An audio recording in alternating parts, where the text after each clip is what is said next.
રાપરમાં અત્યારે ધોધમાર વરસાદ જામી રહ્યો છે. રોડ સારા નદીઓમાં ફેરવાઈ ગયા છે. કાળો કાળો ડિબાંગ ડિબાંગ એક ધારો શાંતિથી વરે છે.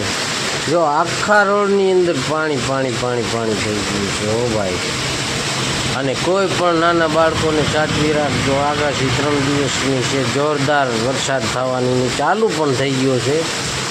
હજી આગળ વધીને આવી શકે છે. માટે બહુ ધ્યાન રાખવી, કાળજી રાખવી.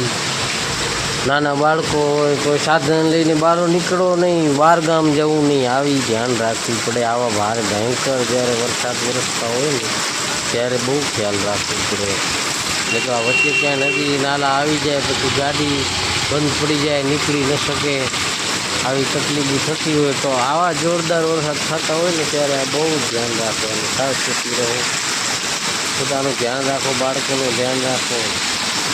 અને રાપરમાં છે એમ બધે આગળ પણ ગુજરાતમાં પણ છે. માટે